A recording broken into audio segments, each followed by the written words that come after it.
নমস্কার, আমি পায়েল। আর পায়েলের গল্পের গ্যালারিতে আপনাদের সবাইকে স্বাগত। বয়স একটা সংখ্যা মাত্র, কিন্তু এই সংখ্যাই আমাদের জীবনে ভুরি ভুরি অভিজ্ঞতা সঞ্চয় করে। অনেক সময় অনেককে বলতে শুনবেন, আগে আমার বয়সে পৌঁছো, তারপরে বুঝবি কেন এই কথা বলছি। যত বড় হওয়া যায়, যত বয়স বাড়ে, তখন মনে হয় সত্যি তো, তাদের বয়সে না পৌঁছে কি করে বুঝবো যে তারা এই কথাটা কেন বলেছিল। যখন সেই বয়সে পৌঁছানো যায়, তখনই অনুভব করা যায় সেই বয়সের মাহাত্ম্যটা কি। আসলে বয়স নিয়ে এত কথা কেন বলছি, আজকের গল্পটা শুনতে হবে তার জন্য। আজ আপনাদের শোনাবো আশাপূর্ণা দেবীর লেখা গল্প সোনালি রাংতার মোড়কে মুড়ে। শুরু করছি আজকের গল্প পাঠ। এখন তো কাজকর্মের বালাই নেই, ভোর সকালেই বিছানা ছেড়ে উঠবার কোনো কারণও নেই। রোদ ওঠা বেলা পর্যন্ত বিছানায় পড়ে থাকা চলে, ইচ্ছেও করে তাই। এখন শুয়ে থাকাটাই যেন সেরা আরামের। আগে অবশ্য এমন ছিল না। কাজের চাপে তাড়নাতেই ভোর সকালে বিছানা ছেড়ে প্রায় লাফ দিয়ে নেমে পড়তো নীলমণি আন্টি। ননিবালা বলতো, আকাশে যে এখনো আঁধার রয়েছে গো। কিন্তু সে কথা গ্রাহ্য করছে কে? আলমবাজার বড় বাজারের আড়তদার নীলমণি কারও কথা গ্রাহ্য করার পাত্র ছিল? পদবিটা অবশ্য আঢ্যি নয়, আঢ্য, তবে মুখে মুখে ওটাই চালু। যদি এই আলমবাজারেরই কোনো এক প্রান্তে আঢ্যিদের আদি পুরুষ নীলমণির ঠাকুরদা আনন্দমোহন আঢ্যির ভাঙা চোরা হুমড়ে পড়া ভিটেখানা এখনো টিকে আছে, আর মূল কাণ্ডের নানা প্রশাখার কেউ কেউ সেখানেই মাথা গুজে বসত করছে, তবু এ অঞ্চলে আঢ্যি বাড়ি বলতে এই নীলমণির বাড়িটাই বোঝায়। কারণ নীলমণি এ বংশের একমাত্র সফল পুরুষ। আঢ্যি মশাইয়ের আড়ত থেকে স্থানীয় খুচরো দোকানিরা মাল কিনে নিয়ে দোকান চালায়। কিন্তু নীলমণি কতকাল সেই আড়তের মুখ দেখেনি। নীলমণি এখন অথর্ব, অক্ষম, অচল, অধম। তবু নীলমণিকে আজকাল কাক ভরে বিছানা ছেড়ে উঠে পড়তে হয়, দুটো পাখির জ্বালায়। দুটো মানেই একটা জুটি। খুদে ওই পক্ষী দম্পতিটি যে কি পক্ষী তা জানে না নীলমণি। একে ওকে জিজ্ঞেস করে দেখেছে, মানে সকালের দিকে যদি কেউ তার ঘরে আসে তাদেরকে, কিন্তু কেউই সদুত্তর দিতে পারে না, দেবার চেষ্টাও করে না। ঠোঁট উল্টে বা ঠাকুর রামকৃষ্ণের ভঙ্গিতে হাত দুখানা উল্টে নিঃশব্দে উত্তর দেয়, কে জানে। খুব রাগ হয় নীলমণির। তোদের আর জানবার দরকার কি? ও দুটো কি শেষ রাত থেকে তোদের মাথার কাছে বসে টুই টুই কিচকিচ করে ভোরের ঘুমটাকে চটকে দিতে যায়? আশ্চর্য, বাড়িতে এতগুলো ঘর আছে, ঘরে ঘরে ভেন্টিলেটারও আছে, কিন্তু লক্ষ্মী ছাড়া পাখি দুটো গুচ্ছের খড়কুটো আলাই বালাই দিয়ে বাসা বাঁধবার আর জায়গা পেল না, ঠিক নীলমণির মাথার ওপরকার ভেন্টিলেটারটা ছাড়া। যতক্ষণ না আকাশ রোদে ভরে যাবে ততক্ষণ বাসা ছেড়ে বেরিয়ে পড়বে না। ওই খড়কুটোর মসনদে গুজে বসে থেকে রসালাপ করে চলবে। তা রসালাপ ছাড়া আর কি? ওদের তো আর তেল নুন নকরির চিন্তা নেই যে কর্তাগিন্নিতে রসালাপ করবে। কর্তাগিন্নি বলে মনে হয় না অবশ্য, নেহাত নবদম্পতি। বউটা ডিম পারবে পারবে অবস্থা, তাই ওই খড়কুটোর বহর যেন বেড়েই চলেছে। সারাক্ষণ ঘরের মেঝে পড়ছেই টুকটাক, তা পড়ুকগে মরুকগে। ভোর রাত থেকে কিচির মিচিরটাই বিরক্তিকর। কিন্তু অসুবিধের কথাটা একবার বলুক দেখি নীলমণি, বাড়ির লোক গায়ে ধুলো দেবে। ছোট নাতির বউটা আবার এত পাজি ইয়ার যে নিশ্চয়ই বলে উঠবে, ভোরবেলা পাখির ডাকে আপনি ডিস্টার্বড হন দাদু? কোন জগতে জন্মেছিলেন? মঙ্গল গ্রহে নাকি? আমাদের এই জগতে তো সব থেকে সুখের অবস্থা, পাখির ডাকে ঘুমিয়ে উঠি, পাখির ডাকে জেগে।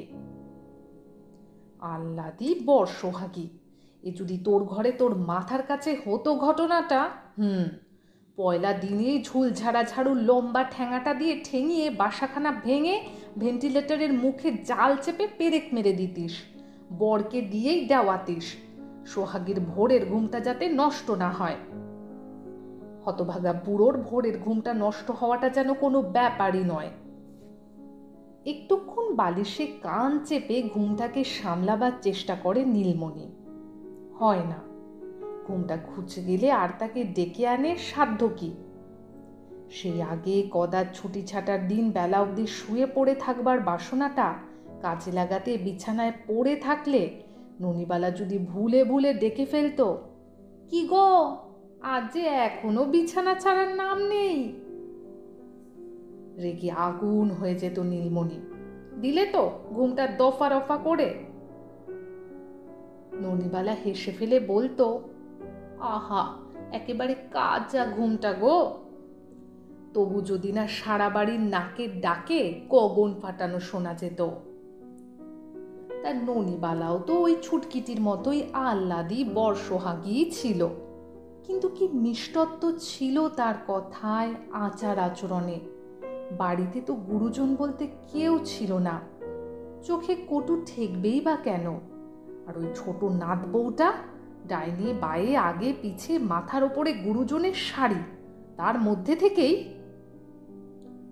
অবশ্যই মাথার ওপরকার গুরুজনটাকে কি আর গুরুজন বলে মানে? ওদের কাছে তো সে এখন গুরুজনের স্বামী। তা নইলে তার কান বাঁচাবার চেষ্টা মাত্র না করে অনায়াসে বলে কিনা, বলিহারি চাই বুড়োকে, বয়সের তো গাছ পাথর নেই, চোখ কান সব গেছে, তবু সংসারের সকল ব্যাপারে নাকটি গলাতে আসা চাই, সকল খবর জানা চাই। কে এলো রে, কে কোথায় গেল রে, কিসের কথা হচ্ছে রে? খেয়াল করে না এই বুড়োটাই এই সংসারখানাকে পেতেছিল, গেথেছিল, এতটি জৌলুস খেলিয়েছিল, যার দৌলতে তোরা এখন এই রাম রাজত্বটি করছিস। ভাবখানা এই, যেন বুড়োটা চিরকাল এইরকম হাবা, কালা, কানা, খোড়া, অনড়, অচল, চামড়া ঝুলে পড়া শুটকো কাটছিল। কোনোদিনই যেন সে অসুরের মতন খাটেনি, দাপুটে পায়ে মটমটিয়ে হাঁটেনি, আর সারা অঞ্চলে আঢ্যি মশাই বলে মান্য সম্মান কুড়োয়নি। তা ওরা তো পুচকে, পরের ঘর থেকে আসা মেয়ে ছেলে মাত্র। ঘরের জনেরা, ছেলেরা, ভাইপো ভাগ্নেরা, তাদের প্রথম দিকের সন্তানেরা, তারাই বা কি করে? তাদের ভাবভঙ্গি দেখেই কি মনে হয় নীলমণির বেঁচে থাকার জীবনটা তারা দেখেছে একদা? বেঈমান, সমগ্র পৃথিবী খানাই বেঈমান। যদিও পূব আকাশে রং ধরে এসেছে, তবু নীলমণির ঘরখানা এখনো অন্ধকারে ডোবা, কারণ পূবের জানলাটায় খিল ছিটকিনি লাগানো। রাতে শোবার সময় একটু ঝোড়ো হাওয়া বয়েছিল, অমনি জটাধরটা এসে দুম দাম জানলাটা বন্ধ করে দিয়ে গিয়েছিল। যদি বৃষ্টি আসে তো ছাট এসে কর্তাবাবুর বিছানাটা ভিজিয়ে দিয়ে তার কাজ বাড়াবে। নীলমণি রাগ দেখিয়ে বলেছিল, বন্ধ করে দিয়ে যাচ্ছিস যে, বৃষ্টিটা আসবেই তোকে বলেছে, পরে আমি দম আটকে মরব। জটাধর অমলিন হাস্যে বলেছিল, দম আপনার এক্ষুনি আটকাতে আসছে না গো কর্তা মশাই, গরম লাগে ফ্যানটা তো চালিয়ে দিতে পারেন, হাতের নাগালেই রয়েছে।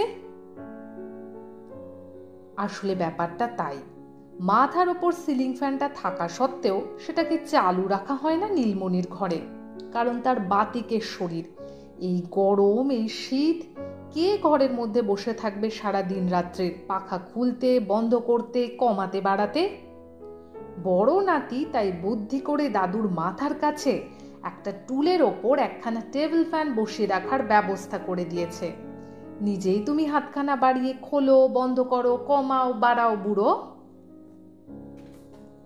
ব্যবস্থাটা নিশ্চয়ই মন্দ করেনি, কিন্তু ওই টুলটা যে নড়বড়ে আর পাখাটাকে জোর করে দিলেই ঘট ঘট করে শব্দ করতে থাকে, সেটা লক্ষ্য করেছে কোনোদিন? সেই কথা বলাতেই বড় নাতবউ বলে উঠেছিল, ও দাদু, একেই বলে খুঁতখুতুনির স্বভাব, পান থেকে চুনটি খসাবার জো নেই। কথাটা বলে এক টুকরো কাগজ পাট করে টুলের একটা পায়ার তলায় গুজে দিয়ে গিয়েছিল। সেটা কোন পায়ায় দিলে উচিত হয় তা তাকিয়ে দেখেনি, অনুচিতটাই করে গিয়েছিল। কাজে খটানিটা আরও বেড়েই গিয়েছিল। কিন্তু আর সে কথা বলা যায় কাউকে ডেকে হেঁকে? তাই নিয়ে বাড়িতে একটা ব্যঙ্গ আর বেজার হাসির রোল উঠবে না? কোনো এক সময় ঘর মুছুনি মেয়েটাকে দিয়ে সেটাকে বার করে ফেলিয়ে দিয়েছিল নীলমণি। ক্রমেই সয়ে গেছে শব্দটা, কিন্তু এই পাখির কিচকিচিনিটা সইছে না। ঘুমটা যখন ঘুচেই গেছে তখন উঠে পড়াই ভালো। চৌকি থেকে নেমে সরে সরে অ্যাটাচড বাথরুমটায় গিয়ে হাত মুখ ধোয়া মাড়ি মাজা সেরে জানলাটা খুলিয়ে একটু ফিট হয়ে বসবে। ব্যবস্থা ত্রুটি নেই। ঘরের আলনায় কাঁচা লুঙ্গি ফতুয়া রাখা থাকে, থাকে গামছা তোয়ালে। আর কি করতে পারে বাড়ির লোক?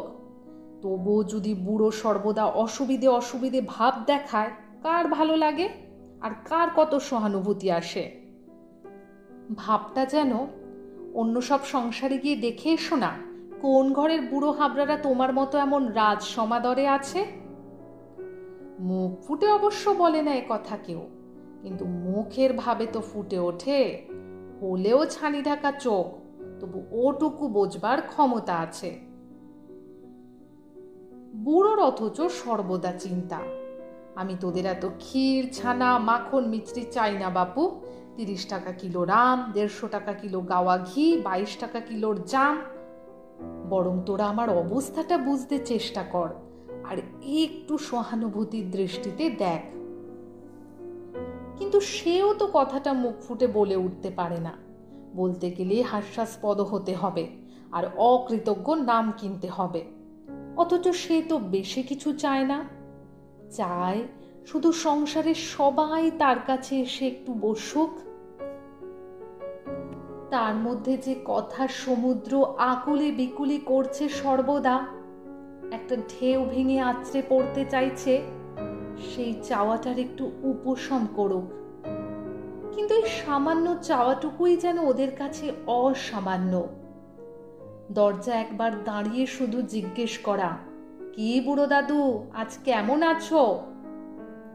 এইটুকু করলেই ভাবে অনেক করা হলো। কম বয়সীরা তো সবাই বুড়ো দাদুই বলে, কারণ ওরা এখন 3য় প্রজন্মের। বুড়োর সবাই প্রো নাতিপুতি।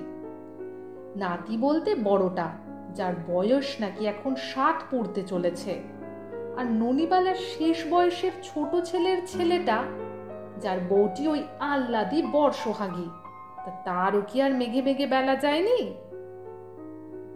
কিন্তু নীলমণির নিজের ছেলে মেয়েরা, তারা 2 ছেলে আর 3টে মেয়ে, তারা কবেই হারিয়ে গেছে এ পৃথিবী থেকে। ক্রমশ হয়তো বা নীলমণির স্মৃতি থেকেই। ইদানিং ননিবালার শরীর ভেঙে পড়েছিল ওই সন্তান শোকে শোকে। তবু নীলমণি খানিকটা শক্ত ছিল কাজের ধান্দায়। সেই কাজটা গিয়ে পর্যন্তই বুড়ো হয়ে পড়ল নীলমণি। তা সেটাই বা ঠিক কবে থেকে গেল? তাও মনে করতে গেলে স্মৃতির পাহাড় হাতড়াতে হবে। যেমন এখন বালিশের তলাটা হাতড়াচ্ছে টর্চটা আর হাত ঘড়িটা হাতে পেতে। বালিশের তলাতেই হাত ঘড়িটা থাকে, টর্চটাও। একবার একটু জেলে নিয়ে দেখা দরকার ঠিক কটা বেজেছে। কিন্তু আজ আর সেটা জ্বালতে গিয়ে জ্বালতে পারল না নীলমণি বুড়ো। টর্চটার ব্যাটারি ফুরিয়ে গেছে? না, ব্যাটারি ফুরিয়ে গেছে তার হাতের আঙুলগুলোর। এমন আখাম্বা আড়ষ্ট হয়ে রয়েছে এখন যে টর্চটা মারার জোরটুকু পেল না। আসবে একটু জোর, জল টল হাতে লাগাতে, গামছাখানাকে জোর জার করে নিংড়োতে। যাকে এখন আবছ অন্ধকারেই উঠে বসলো, আর বসা মাত্রই নাকের ওপর ঝুলে থাকা টুটাফুটা নাইলনের মশারিটা মুখে মাথায় জড়িয়ে গিয়ে যেন প্রাণ হাপু হাপু করে তুলল। মশারিটা যে টুটাফুটা, এটা ওর বাড়ির লোকেদের অবহেলা বাবদ নয়, বাড়ির লোকেদের কারো চোখে পড়ে না, তাই চোখে পড়লে তক্ষুনি হয়তো একজোড়া মশারি এসে হাজির হবে। তা মশারিটা টাঙানো হয়তো নীলমণির রাতের খাবার পর্বটি মিটলে শুয়ে পড়ার পর, কারণ রাতের আহারটা সে বিছানায় বসে সারে। কি বা আহার? একটু দুধ, এক মুঠো খই আর দুটো নরম পাকের সন্দেশ, ছানা টানা যা খাবার বিকেলের টিফিনে সেরে রাখে। তা ওইটুকু খেয়ে নিয়েই তো টুপ করে শুয়ে নেওয়া। তখন আর কে থাকে ঘরে, এক জটাধর ছাড়া। সে সামনে রাখা ছোট টেবিলটা থেকে খই, দুধের বাটিটা আর জলের গ্লাসটা সরিয়ে ভিজে গামছা দিয়ে কর্তাবাবুর হাতখানা মুছিয়ে দিয়ে মশারি টাঙিয়ে দিয়ে চলে যায়। সেই টাঙানোর এই ছিঁড়ি শুয়ে থাকা অবস্থায় নাকের ওপর ঝুলে নেমে আসে, আর উঠে বসলেই মুখ মাথায় জড়িয়ে যায়। তা দোষ অবশ্য তারও নয়, এ তো আর নীলমণির সেই দোতলার ঘরের ছত্রি দেওয়া পালঙ্কখানি নয়, যাতে মশারি টাঙালে আপনি টান টান হয়ে চৌকো একখানি বাক্সর মতো দেখতে লাগতো। ওই কাজটা ননিবালা যাবজ্জীবেত নিজেই করেছে, যতই শরীর খারাপ থাকুক। রাতের বিছানায় কাজের লোকের এসে হানা দেওয়া তার পছন্দ ছিল না।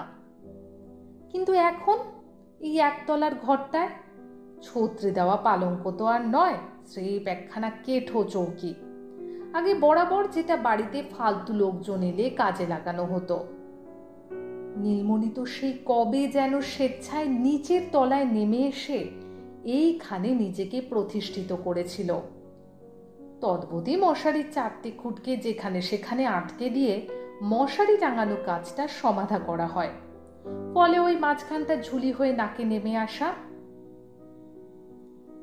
দোতলার ঘর ছেড়ে নিচের তলায় বাসা বেঁধেছিল কেন নীলমণি?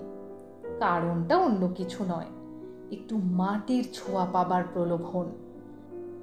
কবে থেকে যেন সিঁড়ি ওঠাউঠির ক্ষমতাটুকু খতম হয়ে যাওয়ায় নিচের তলায় ওই ঘরের সামনের মেঠে উঠোন অথবা গাছপালা লাগানো লন, যাই বলো, সেখানে একটু নেমে গিয়ে বেড়াবার বাসনায় প্রায় লড়ালড়ি করে তাড়িয়ে নিচে নামা। আপনজনেরা তো অবিবেচক নয়, তারা বলেছে, আমরা সবাই দোতলায় শোবো আর তুমি একা নিচের তলায় পড়ে থাকবে, এটা ন্যায্য না দেখতে শোভন? নীলমণির অকাট্য যুক্তি। একা আবার কি, ওই তো পাশের দালানি জটাধর শোয়, বনমালী ঠাকুর শোয়, পঞ্চুর মার পঞ্চু ওদের বস্তির ঘরে শোবার জায়গা পায় না বলে এখানে এসে ওদের কাছে শোয়, ডাকলেই সাড়া দেয়। তবু তো একটু ঘর থেকে বেরিয়ে খাস জমিতে পা দিতে পাবো। অতএব অশোভন আর অন্যায্য ব্যবস্থাটাই কায়েম হয়ে গেছে। তা সত্ত্বেও ছোট নাতি এই ঘরের মধ্যে অ্যাটাচড বাথরুম বানিয়ে দিয়ে দাদুর সুবিধের ব্যবস্থা করে দিয়েছে। আর কি করতে পারে লোকে? তা যদি নীলমণি নিজেকে অবহেলিত উপেক্ষিত ভাবে, সেটা তারই মনের দোষ নয়। রাত্রিরে যে খই, দুধ আর দুটো সন্দেশের ডিনার সারলেও দুপুরের লাঞ্চটে নীলমণির এখনো যথেষ্ট রাজস্বিক এবং পরিমাণেও নেহাত কম নয়। দুপুরে গোবিন্দভোগ চালের ভাতের চুড়োটি, মোটা দাম দিয়ে জোগাড় করে আনা খাঁটি গব্যঘৃত, পঞ্চ কেন সপ্ত ব্যঞ্জন, ঘরের পাতা দই, এসব উপকরণ নিয়ে যে মধ্যাহ্ন ভোজটি সারা হয়, সেটি অবশ্য বিছানায় বসে নয়, বিছানা ছেড়ে খানিকটা দূরে একখানা চেয়ারে বসে, সামনে মাপসই একটা টেবিল পেতে ঘন্টা খানেক দেড়েক ধরে মাড়িতে পাগলে পাগলে ভোজন পর্বটি সারা হয়। কিন্তু সেই পর্বের দর্শক কেবলমাত্র বলরাম ঠাকুর আর চাকর জটাধর, দুজনেই পুরনো কালের। তারা যে অযত্ন করে এমন নয়। তবু খাবার সময় চোখের সামনে বাড়ির লোকেদের কেউ নেই, এই দেখে নীলমণির প্রাণটা দুঃখে উতলে ওঠে। খাবার সময় একজন মেয়ে ছেলের সামনে থাকবে না, এটা খাও ওটা খাও, ওটা ফেললে কেন, ওটা কেমন হয়েছে বলবে না, সেটা কি খাওয়া? অথচ নেই কেউ তা তো নয়, ছোটই বড়ই ডজন খানেক তো মেয়ে ছেলের উপস্থিতি বাড়িতে, বড় নাত বউ, ছোট নাত বউ, বড় ভাইপো বউ, তার দুটো ছেলের বউ, ভাগ্নে বউ এবং তস্য ছেলের বউ, ধাড়ি ধাড়ি গোটা 3-4 আইবুড়ো মেয়ের অভাব বাড়িতে। ওই আইবুড়ো দুটো অবশ্য কলেজ ফলেজে কোথায় যেন যায়, কিন্তু ছুটির দিনটাতেও তো এসে বসতে পারে। আর ওই কলেজে যাবার দরকারটাই বা কি ভেবে পায় না নীলমণি। ওপরতলার 7 পুরুষে বেটা ছেলেরাই তো কেউ কলেজের মুখ দেখেনি এই আলমবাজারের অর্ধি বাড়ির, বাদে ছোট নাতিটা। তো মেয়েদের এত বিদ্যেধরী হতে হচ্ছে কেন? এইসব প্রশ্নই কি কারুর মুখের ওপর ছুঁড়ে দিতে পারার উপায় আছে? সেকেলে, গ্রাম্য, বুদ্ধু এইসব বিশেষণ বসবে না তার নামের আগে? তা ওসব নিয়ে তো এখন আর মাথা ঘামায় না নীলমণি আর ঠিক। সে শুধু তৃষিত চিত্তে দরজার দিকে চোখ পেতে তাকিয়ে থাকে, কেউ একবার তার ঘরে এসে ঢুকছে কিনা। কই, সামনে দিয়ে যাচ্ছে আসছে, গাড়ি থেকে নামছে, রিক্সা থেকে নামছে, পায়ে হেঁটে আসতে যাচ্ছে, অজস্র কাজ ওদের, কিন্তু যেতে আসতে কেউ একবার ঘাড় ফিরিয়ে তাকায়ও না। নীলমণির মনে হয় চোখাচোখি হবার ভয়েই তাকায় না, হলেই তো বুড়ো চোখের ইশারায় ডাকবে, বলবে কোথায় যাচ্ছিস, কোথা থেকে ফিরলি, হাতে অত সব প্যাকেট কিসের, কত জামা জুতো লাগে তোদের। তা ওসব প্রশ্নে ওরা বিরক্তি হয় বুঝে ইদানিং আর তেমন প্রশ্ন করে না নীলমণি। বড় জোর বলে, কি দিদি ফেরা হলো, কি গো মামুনি কাজ সারা হলো, কি রে দাদু ভাই আজ অফিসে এত দেরি। কিন্তু তাতেও তেমন নরম হয় কই। হ্যাঁ এই তো হলো বলেই সামনে থেকে সরে পড়ে। কাজের লোকগুলো পর্যন্ত, মনে মনে নীলমণি যাদের চাকর চাকরানি বলে তারাও যেন যদি কোনো কাজে ঘরে এসে দাঁড়ায় যেন ঘোড়ায় জিন দিয়ে। একটা কথা জিজ্ঞেস করলে তার জবাব দেবার সময় থাকে না এনাদের, পরে এসে বলছি বলে ছুটে বেরিয়ে যায়। অথচ ওই ওরাই তো নীলমণির আর ননিবালার চিরকালের এই সংসারখানা এখন কি তালে চলছে, কি হাল হয়েছে, কে হালখানা ধরে রেখেছে, কাদের হাতি বা বৈঠা, তা জানবার একমাত্র সোর্স। বাড়ির লোকদের তো জিজ্ঞেস করার সাহস হয় না। কিন্তু এটুকু জানতে চাইবে না নীলমণি, কেন গত রাত্রিরে বড় নাতবউ অত চেঁচামেচি করছিল, ছোট নাতি রেগে রেগে বলে উঠেছিল আমার দ্বারা এর বেশি হবে না। কি সেটা? আবার কেনই বা বড় ভাইপোর ছেলের বউটা বলে উঠেছিল কাল থেকে তাহলে আমি এর মধ্যে নেই। কাকে বলেছিল? কার কাছে চাইবে নীলমণি এসবের হদিশ? অথচ না জানতে পেলে প্রাণ ছটফট করবে না? কিন্তু ওই হাড় পাজি চাকর চাকরানিগুলোকেই বা তেমন নিভৃতে পাচ্ছে কোথায়? তাছাড়া বিশদ জিজ্ঞেস করতেও ভয় করে। যদি খড়ভেদি বিভীষণের মতো সেই জিজ্ঞেস করা ব্যাপারটি মোক্ষম কাউকে লাগিয়ে দেয়, মনিবের কাছে সুও হতে লাগিয়ে দিতেই পারে। অথচ ওরা অনেকেই আগের, অর্থাৎ ননিবালার আমলের। তখন নীলমণিকে কি সমীহ, আর এখন যেন গ্রাহ্যই করে না। একটা কিছু জিজ্ঞেস করলেই বলবে পরে এসে বলছি, অথচ সেই পরটা আর আসে না। বুড়ো লোকটার কাছে এসে দুদণ্ড বসবার ফুরসত ওই তুচ্ছ প্রাণীগুলোর পর্যন্ত নেই, একদা নীলমণি যাদের দিকে তাকিয়েও দেখেনি।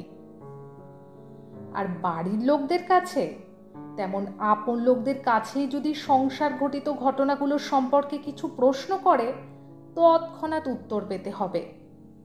আচ্ছা, তোমার এত কৌতূহল কেন বলো তো? সব খবর জানতে হবে? বিছানায় পড়ে পড়ে ভগবানের নাম টাম করো না বাবা, বুড়ো হলে তো লোকে তাই করে।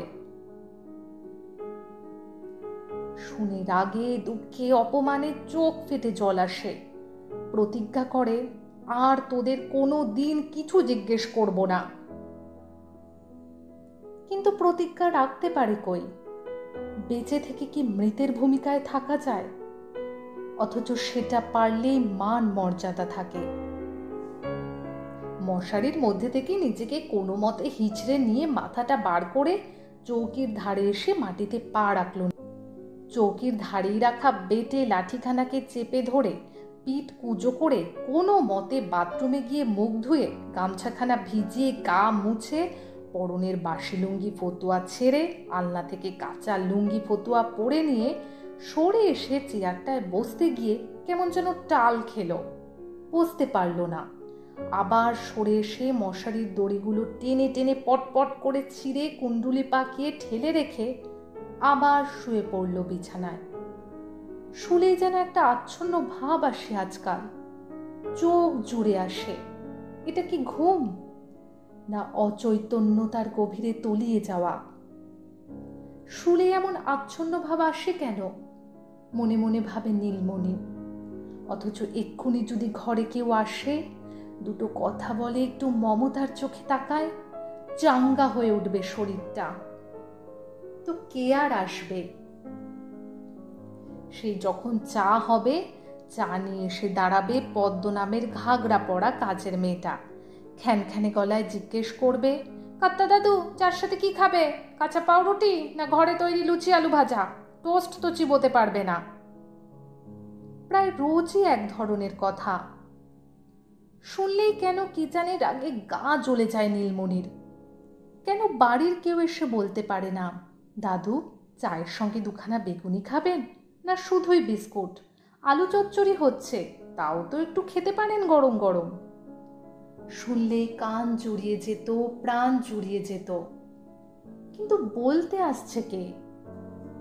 তারা হয়তো বলবে, কে ওই বদ্ধ কালাটির সঙ্গে কথা বলতে যাবে বাবা, গলার শির ছিঁড়ে যাবে।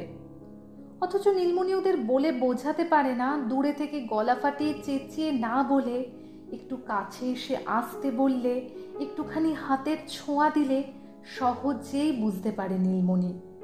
কানে খাটো তো হয়েছিল সেই ননিবালার আমলেই, কই তার কথাগুলো তো শুনতে কি বুঝতে ভুল হতো না? স্পর্শের মধ্যে দিয়েও যে অনেকটা অনুভব আসে। দ্বিতীয়বার লটকে শুয়ে পড়ার পর আচ্ছন্ন করা অবচেতনার গভীরে তলিয়ে যেতে যেতে নীলমণির মনে জেগে ওঠে কত কত জনের মুখ, যাদের সঙ্গে জীবনের যাত্রাপথের শুরু। তারা তো কবেই একে একে হারিয়ে গেছে। তারপরও তো চলতে চলতে কত জন সঙ্গী হলো, কত ভালোবাসাবাসি মাখামাখি। মনে হয়েছে শেষ দিন পর্যন্ত তারাই বুঝি সঙ্গী থাকবে। কোথায় কি? ধুধু মরুভূমির মধ্যে নীলমণিকে নিঃসঙ্গ ফেলে রেখে দিয়ে কে কখন সরে পড়ল? অথচ কোন দূর অতীতে একদা নীলমণির ঠাকুমা নামের একজনের ধারে পাশে জটলা করে যে একটা দঙ্গল সমবয়সীর সঙ্গে ঠেলাঠেলি গুতোগুতি হয়েছে ঠাকুমার বেশি নিকটবর্তী হবার দুরন্ত প্রতিযোগিতায়, তাদের মুখগুলো অবিকল মনে আছে। নামগুলো সোনা, গেনি, বোচা, পদ, নাটাই, জগন্নাথ। না, তারা এই পৃথিবীর কোথাও কোনোখানে নেই, বহুকাল আগেই হারিয়ে গেছে। অথচ নীলমণি রয়ে গেছে। কি আশ্চর্য! আচ্ছা, নীলমণিও তো ঠাকুরদা হয়েছিলেন। এখন তো আরো এক প্রজন্ম পার করে প্রো ঠাকুরদা। কিন্তু কই, এমন তো মনে পড়ছে না কেউ কখনো তার অধিক কাছাকাছি হবার জন্য লড়ালড়ি করেছে। তেমন বয়সের আর তেমন সম্পর্কের যেসব বাচ্চারা, তারা নীলমণির দিকই মারাতে যায়নি কখনো। এখনকার কথা তো বাদই দাও। এমনটা কেন হয়েছে? নীলমণি ভাবতে চেষ্টা করে। ওরই মধ্যে কবে কোন সময় যেন একটা দেবদূতের মতো দেখতে, ঝকঝকে নীল গুলিগুলি চোখ, ঝাঁকড়া চুল ছেলে চুপি চুপি পালিয়ে আসতো নীলমণির কাছে আর ইশারায় বোঝাতো মার হাত এড়িয়ে পালিয়ে এসেছে, মা জানতে পারলে বকবে। কেন? নীলমণি কি চোর ডাকাত খুনে গুন্ডা, তাই তার কাছে আসা চলবে না? না, সেসব কিছু না হোক, নীলমণি তো বুড়ো হাবড়ার সেকেলে। ভালো ভালো সভ্য ভব্য গল্প বলতে জানে না, ছোট ছেলেদের বোকা আর ভীতু করে দেবার মতো সব গল্প বলে, নোংরা ময়লা হাতে নিজের পাতের খাবারের ভাগ খাওয়াতে আসে। সেই ছেলেটা কে? নাতি তো নয়, নাতির ছেলে বা ছেলের নাতি। ননিবালা কি তাকে দেখে গেছে? কি জানি, মনে পড়ে না। ননিবালার আমল পর্যন্ত নীলমণি কখনো নিজেকে নিয়ে ভাবতে শেখেনি। তখন তার সমস্ত আকাশ জুড়ে ওই একটি উজ্জ্বল নক্ষত্রের উপস্থিতি ছিল। তখন কোনোদিনও দুঃস্বপ্নেও মনে হয়নি সে অবহেলিত, উপেক্ষিত। কিন্তু সত্যি কি সে অবহেলিত, উপেক্ষিত? এমন কথা বললে বাড়ির লোকের প্রতি মহা অবিচার করা হবে।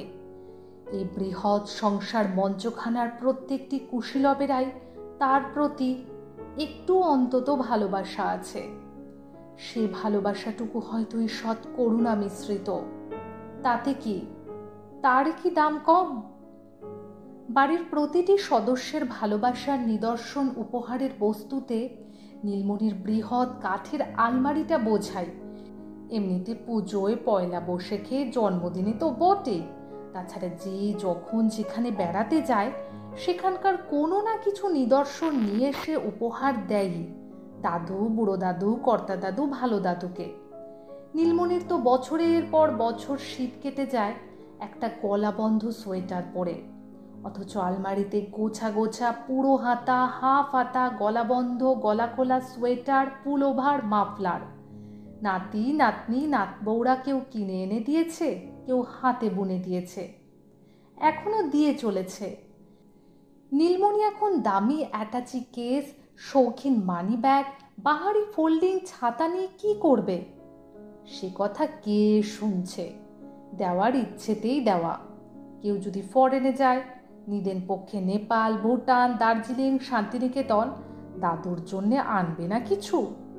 কিন্তু নীলমণির আর এখন ওই বস্তুপুঞ্জের সম্পর্কে তেমন আগ্রহ আসে না। ভালোবেসে দিয়েছে, সেইটুকুই পরম মূল্যবান। তবে জীবনটা যে ক্রমশই মূল্যহীন হয়ে উঠছে। সেই যারা চলে গিয়েছে তাদের মুখগুলোই কেন কেবলই মনে পড়ে যায়। মনে হয় তাদের ভালোবাসার মধ্যে এই করুণা ভাবটি ছিল না, তাই তাদের উপহার টুপহার হৃদয়ের কাছাকাছি এসে পৌঁছতো। কিন্তু তখন এত দিতই বা কে? না দিক, তাদের থাকাটাই ছিল পরম প্রাপ্তি। ভাবতে ভাবতে হঠাৎ চেঁচিয়ে উঠতে ইচ্ছে করে, কেন কেন সবাই তাকে ফেলে দিয়ে চলে যাবে, কেন ড্যাং ডিঙিয়ে? আর সে পড়ে থাকবে বেচারির মতো। কবে কার কাছে কি দোষ করেছিল নীলমণি? আর সেটা ভাবতে ভাবতে হঠাৎই একটা সত্য দর্শন ঘটেছে তার। আর কিছু নয়, জন্মকালীন নক্ষত্রেরই দোষ। সারা জীবন নীলমণির উপর এক টানা এক অমোঘ অভিশাপ বর্ষিত হয়ে এসেছে। এই তারই ফল। অভিশাপ, তাছাড়া আর কি? তবে সেই কি যেন ব্যাপারটি ঘটে এসেছে আশীর্বাদ নামক একটা সোনালি রাংতার মোড়কে মুড়ে। আর নীলমণি জন্মাবধি জ্ঞানাবধি সেই রাংতায় মোড়া অভিশাপগুলোকে আশীর্বাদ ভেবে পরমানন্দে গিলে এসেছে। কিন্তু বিশেষ করে নীলমণিকেই বা কেন ধরে পড়ে সবাই এমন রাংতা মোড়া বস্তুটি উপহার দিয়ে এসেছে? কেন অবিরত বলে এসেছে, দীর্ঘায়ু হও, দীর্ঘজীবী হও, চিরজীবী হও, শতায়ু হও? বুড়িরা আবার বলেছে, আমার মাথায় যত চুল তত বছর পরমায়ু পাও মানিক। কেন? কই, নীলমণির আশপাশের আর কাউকে তো এমন বলতে শোনেনি নীলমণি। তার কারণটা কি শুধুই নীলমণি আর 5টা ছেলের মধ্যে সুবুদ্ধি, সুমতি ছিল বলে? না, পুরো কারণটা বোধহয় তা নয়। পরে ভেবে দেখেছে নীলমণি, আসল কারণটা হচ্ছে আড্ডি বাড়ির মেজ গিন্নির যখন মৃতবৎসা বলে নাম রটে গেছে এবং সেজকর্তার বংশরক্ষার আর কোনো আশা দেখা যাচ্ছে না, তখন সেই হতাশকালেই নাকি কোথাকার কোন ঠাকুরের দৌড় ধরে সেজগিন্নির কোলে একখানা হৃষ্ট পুষ্ট জীবিত শিশুর আবির্ভাব ঘটে বসেছিল। অভাবিত, অচিন্তনীয়। সেই ঠাকুরটি সম্পর্কে দৃঢ় বিশ্বাস থাকা সত্ত্বেও যেন অবিশ্বাস্য। অতএব সমগ্র সংসারখানা আহ্লাদে হুমড়ে পড়েছিল সেই শিশুটাকে যাতে চিরস্থায়ী বন্দোবস্তে পৃথিবীতে রেখে দেওয়া যায়, কারণ সেটি যে ওই সেজকর্তার সবেধন নীলমণি। নিজের শৈশবের চেহারাটা ভাবতে গেলেই নীলমণির মনে পড়ে যায় হাতে, গলায়, কোমরে, আষ্টে পৃষ্ঠে অগন্তি মাদুলি, কবচ, তাগা, তাবিজের সম্ভার, সোনা, রূপো, তামা, লোহা, কিসের নয়। সেই মাদুলি, কবচ, তাগা, তাবিজের ভারে ভারাক্রান্ত নীলমণিকে সবাই বলেছে, বেঁচে থাকো, দীর্ঘজীবী হও, 100 বছর পরমায়ু হোক। এমনকি পাড়াপড়শিরাও কোথাও কোনোখানে তীর্থ দর্শনে গেলে সেখানের দেবদেবীর মহিমা সম্বলিত ফুলবেল পাতা এটা সেটা নিয়ে এসে নীলমণির নাম করেই দিয়েছে। কোনো এক পড়শিনী ঠান্দির দেওয়া একটা নাভি শঙ্খের আংটি নীলমণির হাতে বুড়ো বয়স পর্যন্ত ছিল, তাতে নাকি নিরোগ থাকে। তো এসব কি নীলমণির সঙ্গে শত্রুতা করা নয়? রোগবালাইহীন নীলমণি আঢ্যি ইস্পাতের মতো নিরোগ শরীরখানা নিয়ে শুধু খেটে চলবে। কিন্তু তারপর এখন এখন কি হচ্ছে? খাটার প্রশ্ন অবশ্য নেই, কিন্তু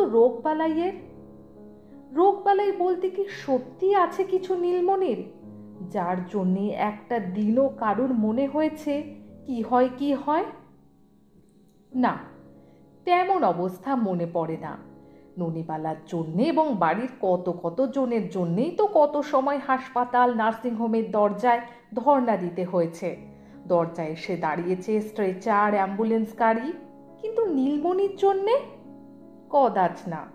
নীলমণির শরীরখানা যেন একটা অফুরন্ত দিন রাত্রির দিয়ে গড়া নিস্তরঙ্গ সমুদ্র, তার ঢেউ ওঠা পড়া নেই।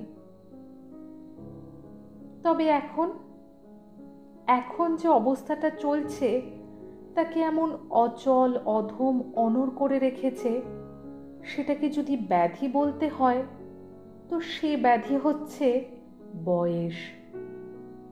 কত বয়স হলো নীলমণির? কবে চলতে শুরু করেছিল জীবনের পথে? আচ্ছন্ন ভাবটা যেন চেপে ধরছে, চোখ দুটো যেন আঠা দিয়ে জুড়ে আসছে, অথচ মনের মধ্যে একটা জল জ্যান্ত জগৎ আলোয় ভরা। শৈশব থেকে বাল্য, বাল্য থেকে যৌবন, তারপরও প্রাক প্রৌঢ়কাল পর্যন্ত সেখানে অবিচ্ছিন্ন ধারায় ওই সোনালি রাংতার মোড়কে মোড়া অভিশাপের বর্ষণ। বেঁচে থাকো বাবা, গরিবের মা বাপ হয়ে আরো 100 বছর বেঁচে থাকো। তুমি বংশের মুখ উজ্জ্বল করেছো বাবা, তুমি আমাদের গর্ব। যে যখন হাতে পাচ্ছে বলে নিচ্ছে বেঁচে থাকো বাবা। কিন্তু এখন কেউ দেখতে আসছে ওই মাত্রাহীন বেঁচে থাকাটা কি দুর্বহ? এই বাঁচাটা বাঁচা না মরে পড়ে থাকা? দীর্ঘ জীবনখানা যদি অত দীর্ঘ এসে পৌঁছয়, তার থেকে বড় অভিশাপ আর কি আছে? নীলমণির মনে হয় তার আজকের এই দুঃসহ জীবনটা যেন তার সারা জীবনব্যাপী ওই ছদ্মবেশী অভিশাপগুলোরই ফলশ্রুতি।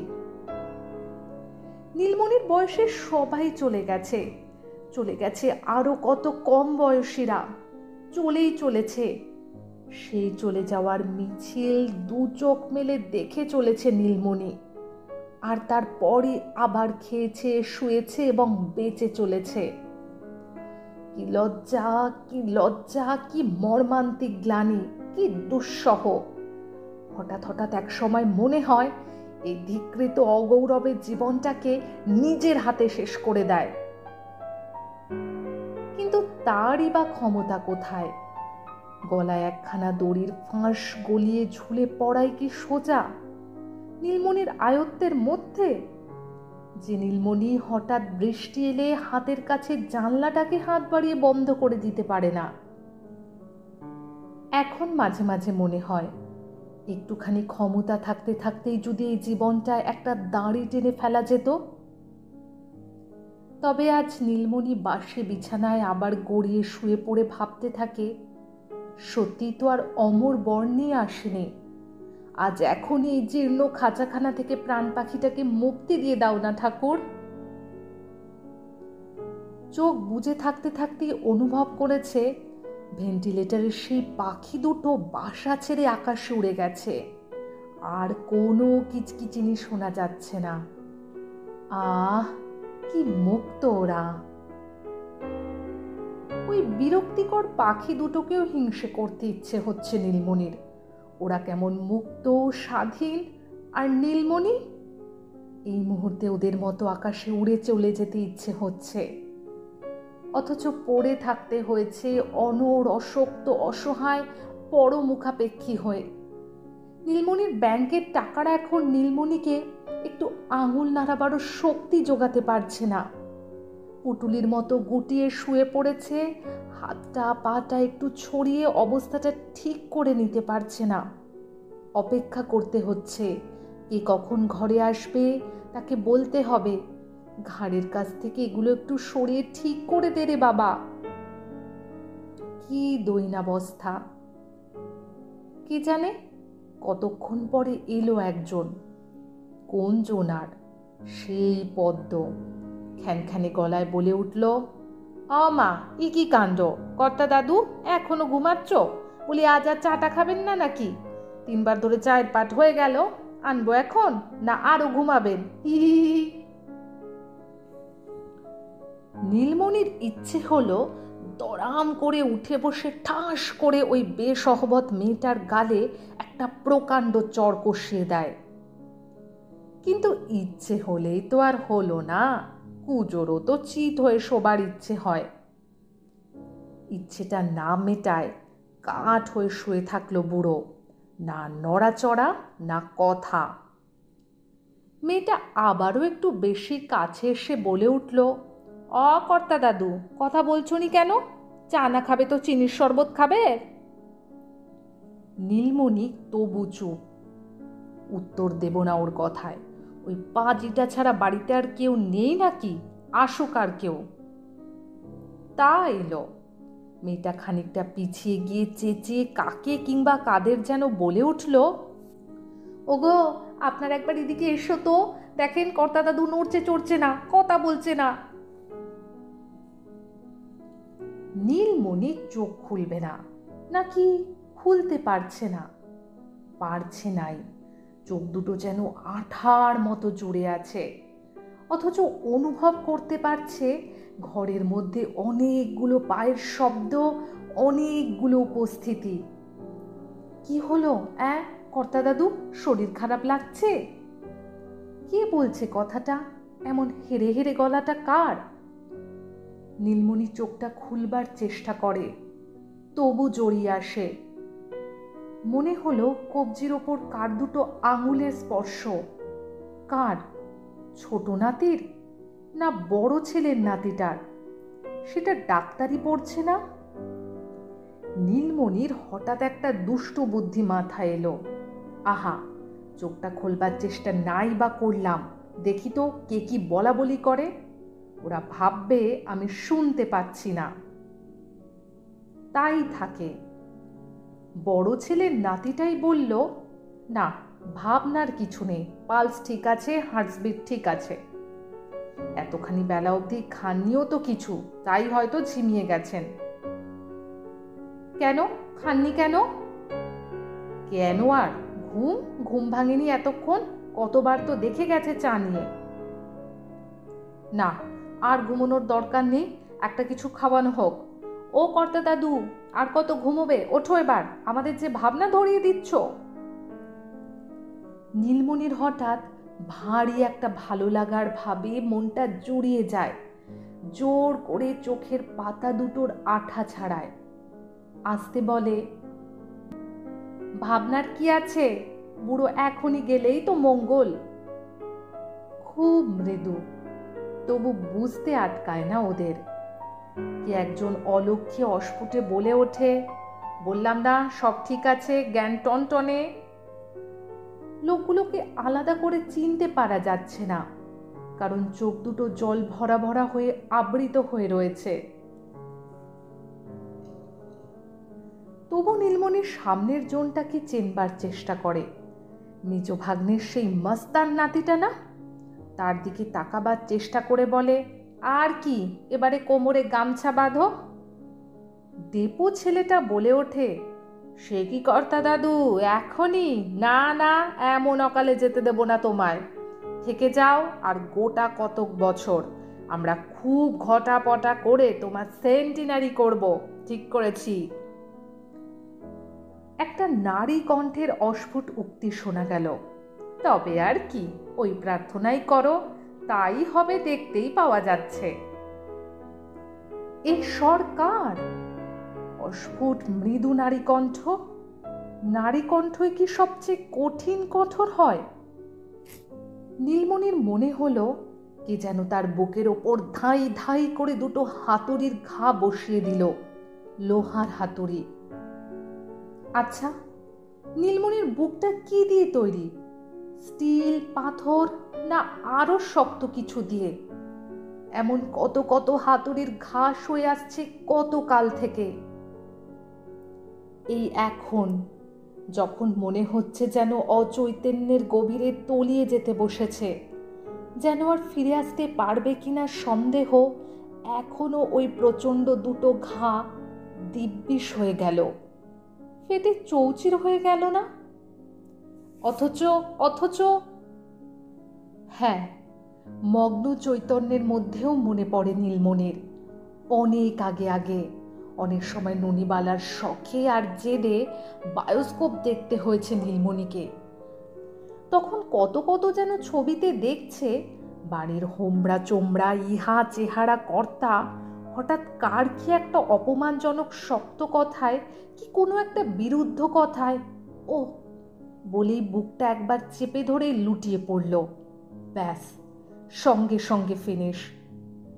তা সে হলো ছবির মানুষ, তাদের বুকটুক বোধহয় কাঁচ দিয়ে তৈরি, তাই ওই সামান্য আঘাতেই ফেটে চৌচির। রক্ত মাংসের তৈরি বুকটুকগুলো পাথর বাঁধানো? ভয়ানক যন্ত্রণা বোধ হলো নীলমণির। নিজেই কি সে একবার বুকের ওপর ধাই ধাই করে দু চার ঘা কিল বসিয়ে দেবে, যেটা হাতুড়ির সমান হবে? না, অত শক্তি কোথায়? তবে বুক ফাটানো একটা চিৎকার করে চেষ্টা করে দেখবে। দেখল তাই, চেঁচিয়ে উঠল, ভগবান!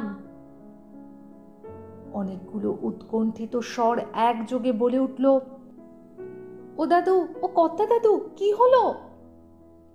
স্বরে উৎকণ্ঠা আছে, হয়তো উদ্বেগও আছে।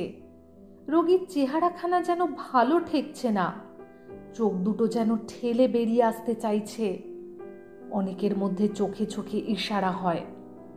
একজন বোধহয় ঘর থেকে বেরিয়ে যায় ডাক্তারকে ফোন করতে। তবু ঘরের পরিবেশটাকে হালকা করতেই যেন কে একজন বলে উঠল, ও কর্তা দাদু, হঠাৎ ভগবানকে ডাকা কেন?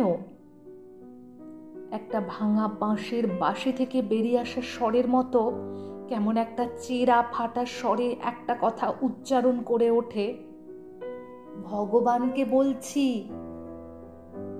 কি বলছো ও দাদু, কি বলছো?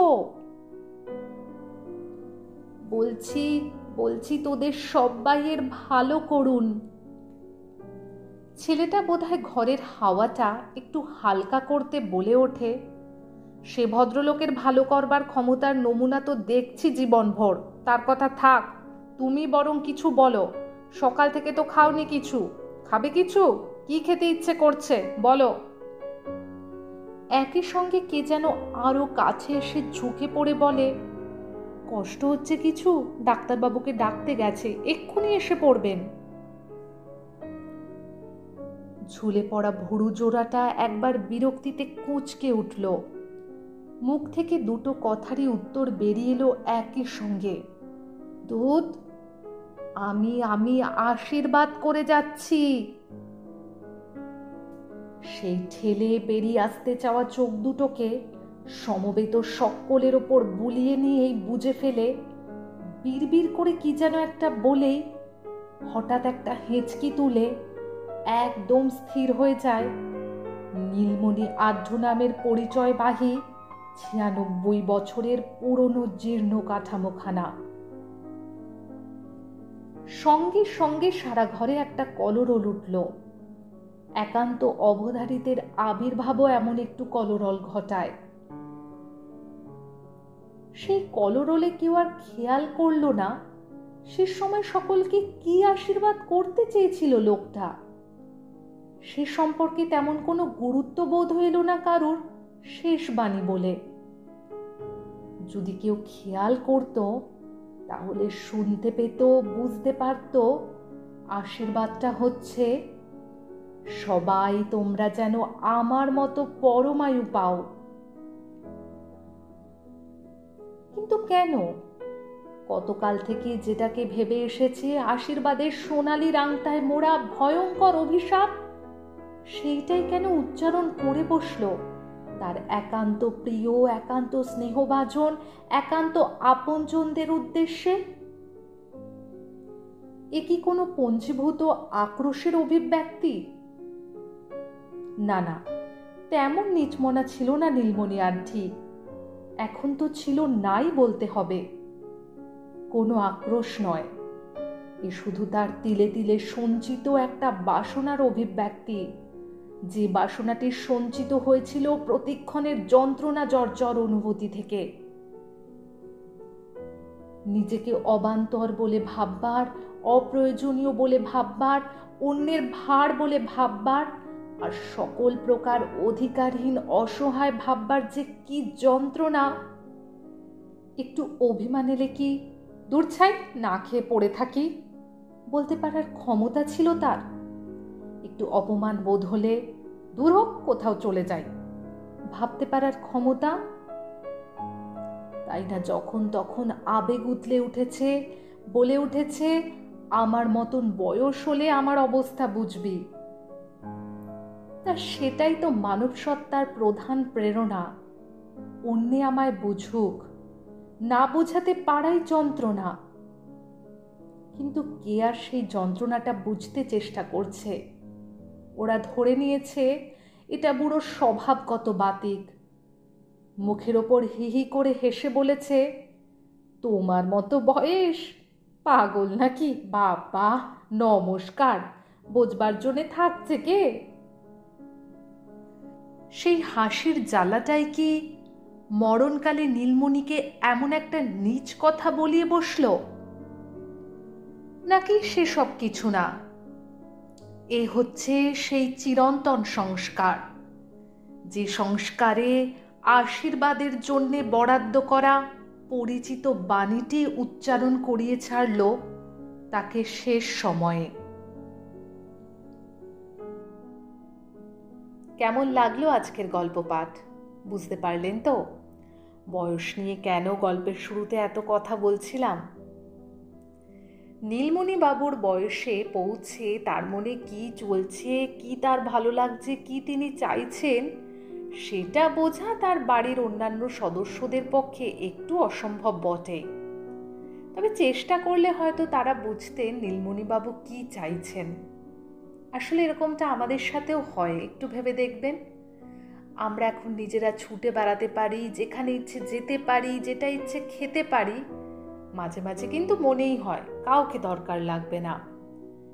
কিন্তু হয়তো নিয়ম অনুসারে যখন আমাদেরও থামতে হবে বয়সের ভারে, তখন হয়তো মনে হবে আশেপাশে প্রিয়জনরা থাকলে বেশ ভালো হতো, মনের সব কথা খুলে বলতে পারতাম তাদের।